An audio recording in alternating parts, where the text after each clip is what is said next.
Olá a todos, bem-vindos de novo. Vamos continuar o nosso estudo de Shmona Prakim, o grande livro do Rambam, sobre a formação da Nefesh, sobre a formação do ser humano. A gente se encontra na terceira das 4 etapas, certo? A gente falou na aula passada bastante sobre a imaginação, sobre as diferenças entre a imaginação e o pensamento racional, como usar a imaginação de forma positiva, como usar a imaginação de forma negativa, evitar isso. Hoje, a priori, a gente já deveria seguir em frente, certo? Para o próximo, mas tem mais alguns pontos aqui importantes que eu acho que vale a pena parar neles de novo, sobre a questão da imaginação em si, certo? A divisão entre imaginação e o pensamento racional, a gente dividiu como lógica. Se é algo lógico, algo que faz sentido, é racional. Se é algo que não faz muito sentido, não é lógico, não tem um pensamento aqui com um argumento atrás do outro, bem construído, isso daqui é a imaginação. Porém, tem mais uma diferença que ela também é muito significativa e ela vai ajudar muito a gente a entender melhor qual a função da imaginação e como transformar a imaginação em algo positivo. Tá bom? Então, vamos lá. Hoje, esse ponto a gente vai tentar pegar, e Bezerra Hashem, a gente continua também já para a próxima etapa, para a etapa dos sentimentos. Então, vamos lá. Vamos pegar mais uns exemplos da imaginação, o quanto a imaginação influencia a gente no dia a dia. Então, faz um tempo, teve uma notícia, estava lendo uma notícia, era alguma cantora americana famosa, que ela estava dando a opinião dela com relação aos assentamentos judaicos na Cisjordânia. Se eu não me engano, ela era a favor, certo? Minha opinião também, a favor, mas não faz diferença aqui. O ponto era o seguinte, foi dado para ela, para essa cantora, a oportunidade de falar o que ela pensa sobre os assentamentos judaicos na Cisjordânia. E muita gente ouviu a opinião dela e levou em consideração, falou, uau, tal cantora famosa falou isso, acho que realmente faz sentido, ela deve ter toda a razão. E o que acontece aqui, na verdade, é justamente o que a gente vem falando até agora. O que acontece aqui é que a gente confunde as coisas. A gente pega alguém que ele é famoso por determinado motivo, e o fato dele ser famoso, ser reconhecido, as pessoas gostarem muito dele, serem fãs dessa pessoa, a gente acaba puxando isso para um outro campo, para um outro assunto que não tem nenhuma conexão. Então, o fato de alguém ser uma boa cantora, cantar super bem, ser empolgante, divertir as pessoas, é uma arte, algo bom, algo interessante. Mas isso daqui não tem absolutamente nada a ver com a decisão se Am Israel ele pode morar onde ele quiser em Israel ou não pode morar. Certo? É um assunto completamente desconexo, é um assunto que não tem a ver em nada. O fato da pessoa ser famosa, o fato da pessoa ter 1.000 seguidores, 1 milhão de seguidores, porque ele tem algum tipo de... porque ele é um artista, porque ele é um bom humorista, porque ele é um bom ator, isso não tem nada a ver com a opinião dele e com outros assuntos. Vem a imaginação e coloca a gente numa situação em que a gente não para pensar exatamente o que tem na nossa frente. Tem alguém famoso, que é importante, e automaticamente, em hebraico se chama, a gente transforma o Yadua le Yodea. A gente transforma aquele que ele é Yadua, que ele é conhecido, como Yodea, como alguém que sabe. E não tem conexão nenhuma entre essas duas coisas. Então, muitas vezes a gente precisa saber, refletir sobre isso e entender o que está acontecendo. Então, se a gente pegar um exemplo de Halakha, certo? Como funciona o mundo da Halakha? O mundo da Halakha, ele funciona justamente nessa questão. Por quê? Porque a imaginação, uma das diferenças entre a imaginação e o pensamento racional é como ela é formada. A imaginação é formada de imagens, como o próprio nome diz. A imaginação, ela é feita de imagens. Já o pensamento racional, ele é feito de raciocínio. Palavras, contexto, textos. É uma diferença muito grande e extremamente importante. A gente tende a ver o mundo, tudo à nossa volta, a gente enxerga com os olhos, obviamente, e a gente vê imagens. Tudo que a gente vê ao nosso redor é baseado em imagens. E a gente começa a acreditar, a gente vai crescendo dessa forma, que a gente pensa que a imagem que está na nossa frente ela é verdadeira, ela é real. E a gente dá um valor muito maior do que ela realmente tem. A imaginação, ela funciona com imagens. Só que a gente tem que tentar transformar essa imagem em palavra para ver se ela é verdadeira ou não. Então, vamos pegar o exemplo da Halakha, certo? Uma das proibições de Shabat é acender fogo. na época do Mishkan, quando o Bnei Israel estavam no deserto, eles construíram lá o Mishkan, o tabernáculo. Um dos trabalhos que se fazia lá para fazer os sacrifícios, fazer os korbanot no dia a dia, era acender fogo. Por esse motivo, é proibido acender fogo em Shabbat. É uma das 39 melachot proibidas. Hoje em dia, surgiu uma dúvida. Será que é permitido acender a luz em Shabbat? Será que eu posso ligar o interruptor? Digamos que seja uma luz que não é uma luz quente, não é uma luz que esquenta, que tem calor, que é próxima do fogo. Uma luz fria, LED, alguma dessas luzes que não tenha uma faísca, não tem uma chama. Será que eu posso acender essa luz ou não? A priori, se eu imaginar fogo e o LED, uma luz de LED, ela ilumina, com certeza ela também ilumina, igual o fogo, mas ela é fria, ela não tem calor, ela não tem capacidade de cozinhar. Eu poderia dizer, olha, o fogo é proibido, mas uma luz de LED não tem problema nenhum. Aqui entram os posquim. Aqui entram os grandes rabanim que sabem analisar a questão. E eles começam a definir qual é a definição do fogo. Uma criança define o fogo como uma coisa brilhante. Ou, quando você vai evoluindo, você vai crescendo, você começa a dar definições um pouco mais claras do fogo. Quando você começa a definir o fogo não como algo brilhante, mas sim como algo que ilumina, como algo que tem a capacidade de cozinhar, como algo que tem a capacidade de transformar uma matéria em outra coisa. A água em vapor.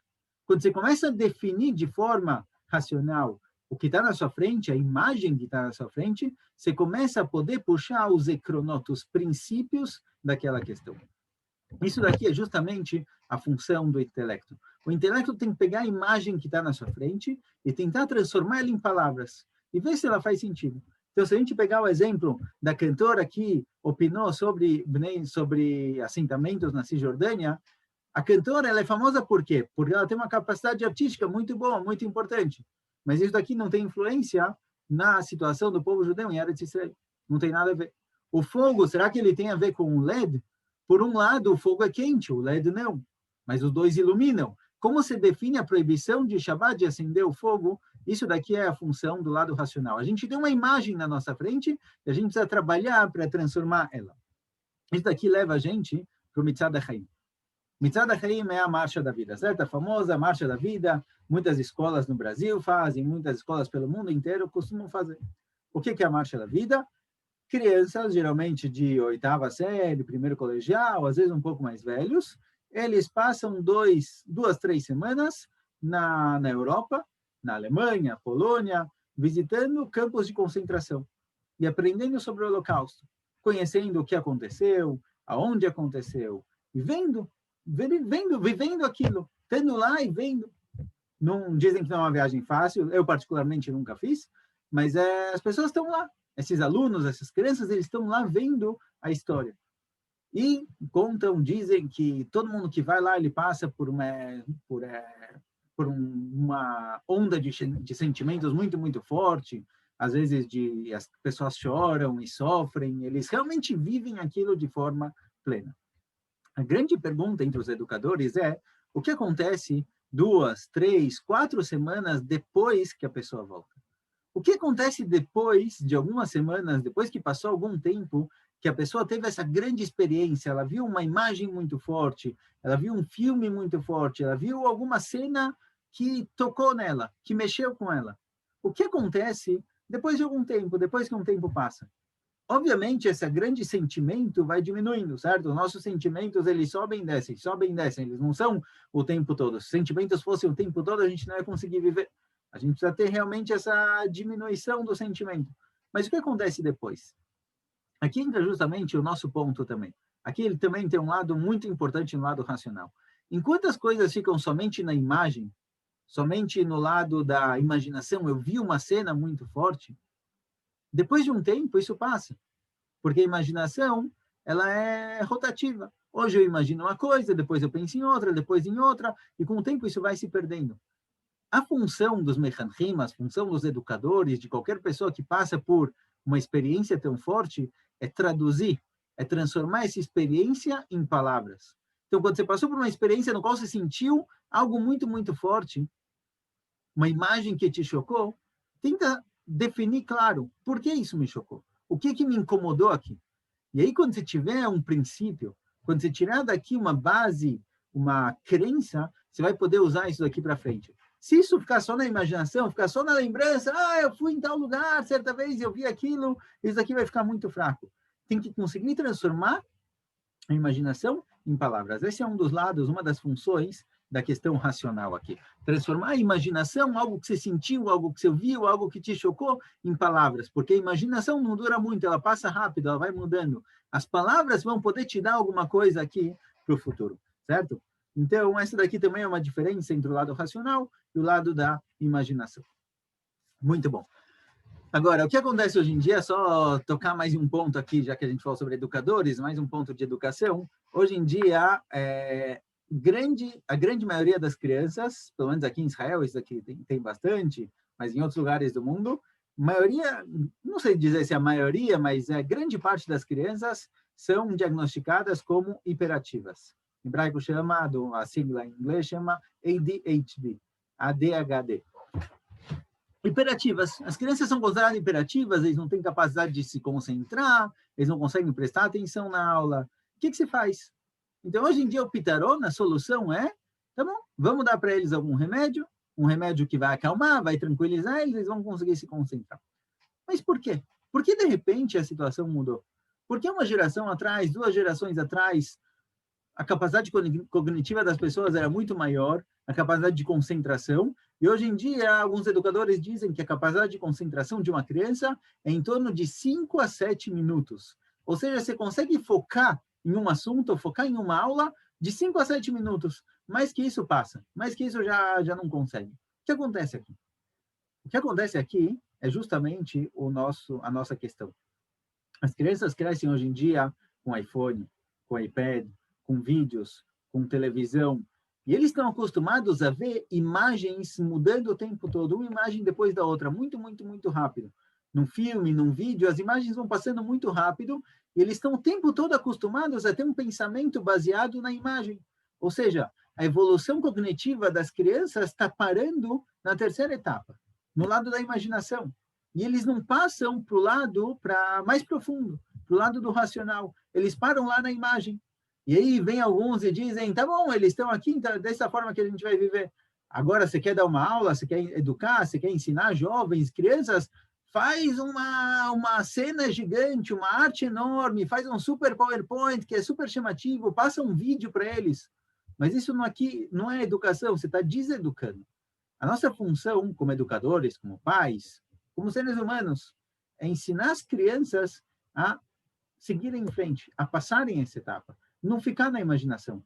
Quando a criança cresce dentro de massahim, como fala? Fugiu, fala em português. Quando a criança cresce dentro dessas telas, uma tela grande, telinha, todos os tipos de telas, ela fica muito presa na imagem, ela não consegue passar dessa etapa. E quando ela for mais velha, quando ela for crescer, ela não vai conseguir realmente analisar, conseguir viver a vida de forma plena. Então, é muito importante fazer essa passagem, fazer essa passar por cima dessa forma de ver, forma de viver, da imaginação, e sempre tentar transformar toda a Havaiá, toda a experiência pela qual a pessoa passa, em palavras. Na hora que você transforma isso em palavras, isso aqui tem muito mais continuidade, muito mais significado. Então, vamos lá. Certo? Isso daqui é basicamente o que a gente tinha para falar sobre a imaginação. Vamos seguir em frente. Continua o Rambam e fala para a gente o seguinte, a gente está no primeiro pérec de Shmona Prakim, quase no fim. A quarta parte da evolução do ser humano, fala o Rambam, são os sentimentos. Essa é a força na nefesh, do qual a pessoa vai querer muito alguma coisa, vai ter vontade de ter alguma coisa, ou vai desprezar, vai ter nojo de alguma coisa, não vai querer aquilo. O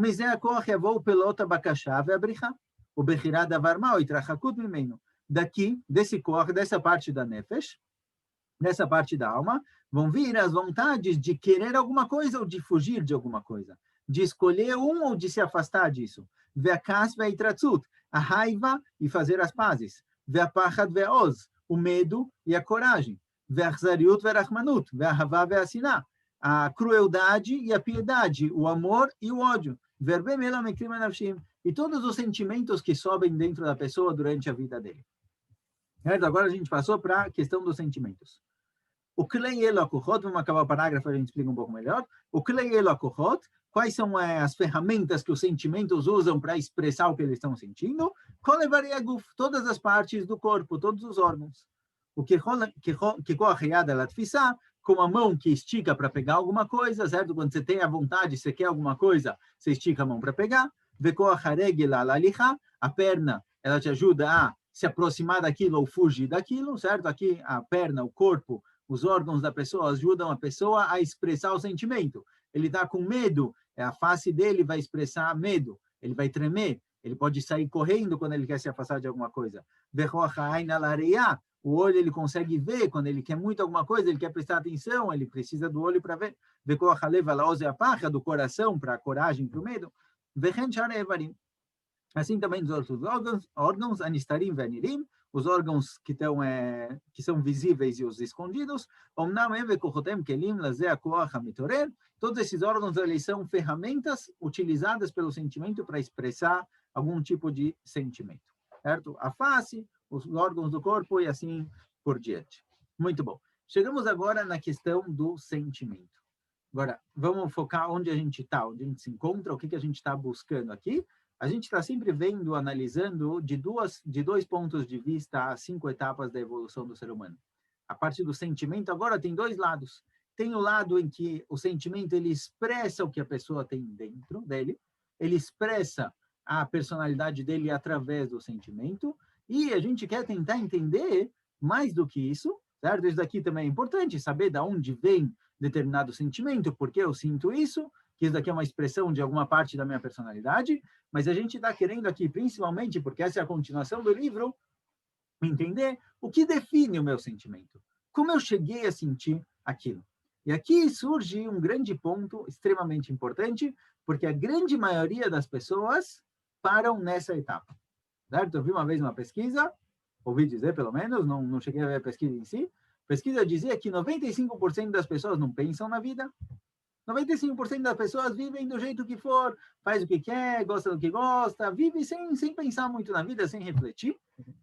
3% das pessoas acham que pensam na vida e 2% realmente pensam, certo? A gente falou lá atrás, talvez que a gente quer tentar mudar essa estatística, a gente quer realmente ser pessoas que analisam e pensam e consideram a vida e param para pensar no que estão fazendo, mas a gente chegou aqui na questão do sentimento.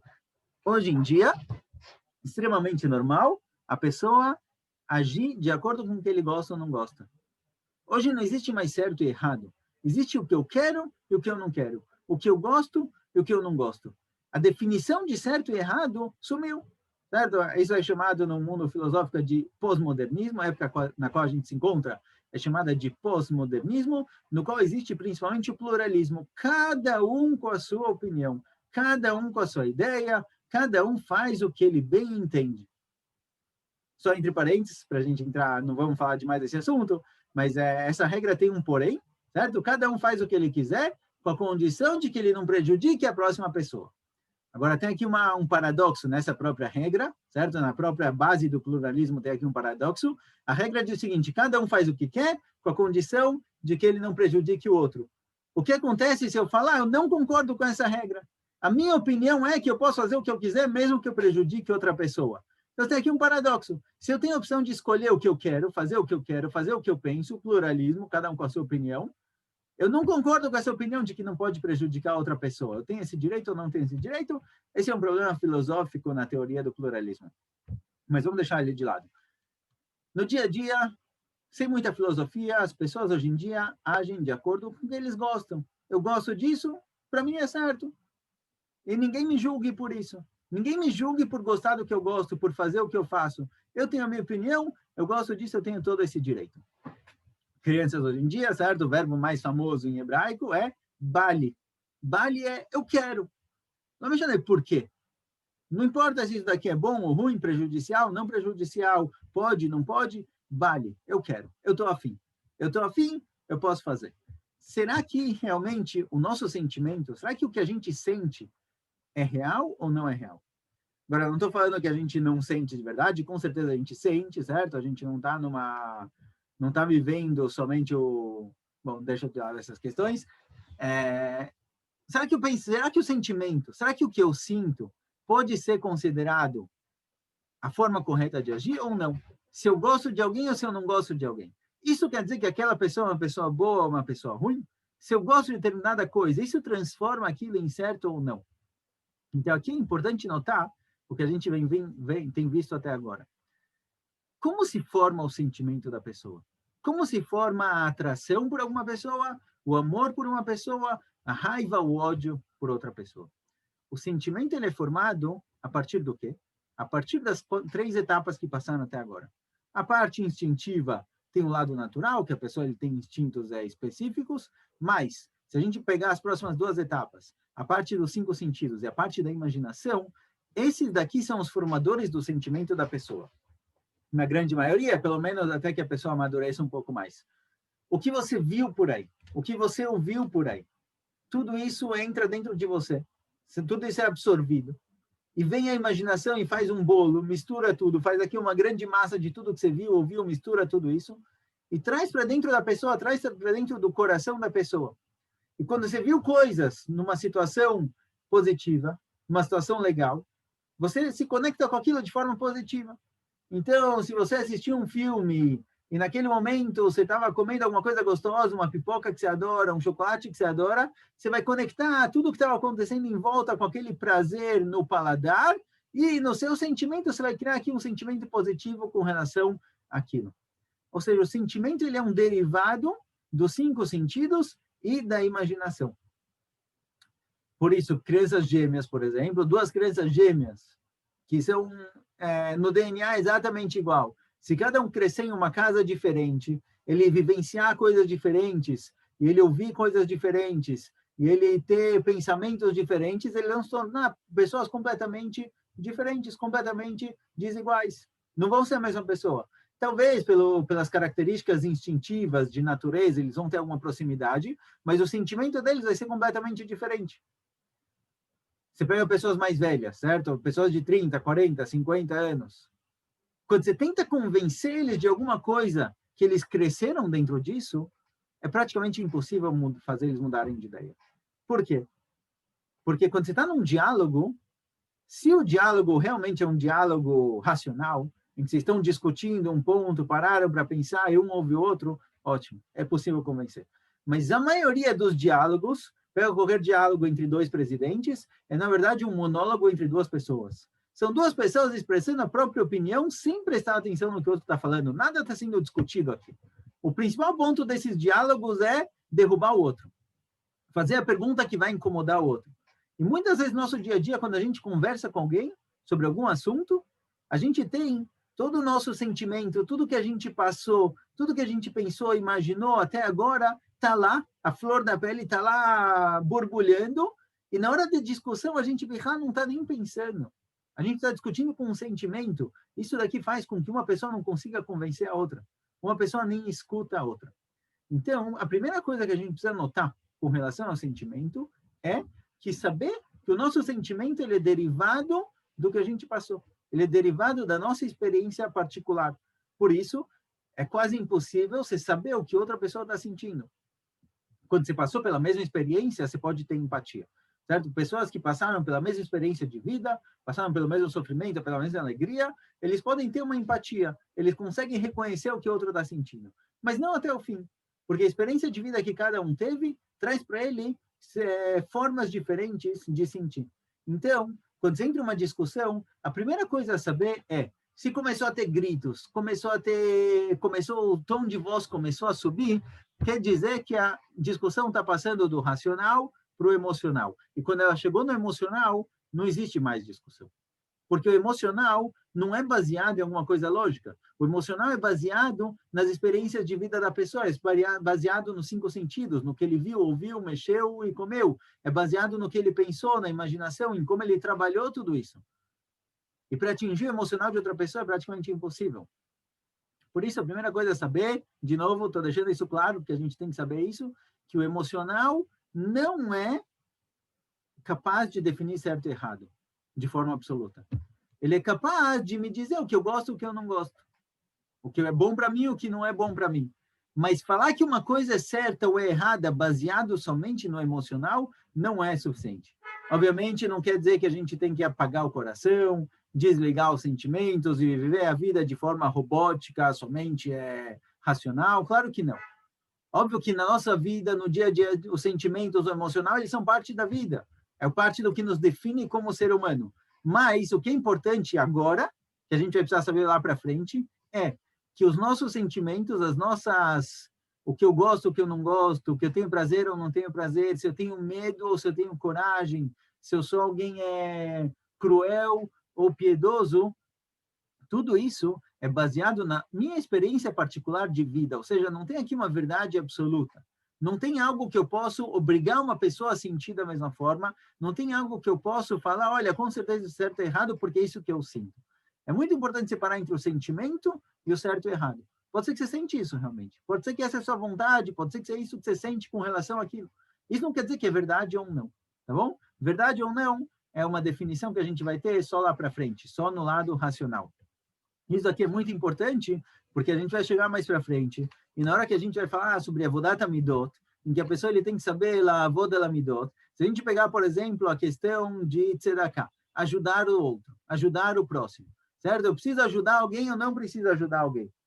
Se a gente dá valor demais para o nosso emocional, para os nossos sentimentos, a gente pode falar, olha, eu acho que não precisa ajudar, eu sinto que não é o certo a fazer, eu acho que esse não é a forma correta de viver. Por quê? Não tem muita explicação, é isso que eu sinto que isso daqui não está certo, eu não vou fazer.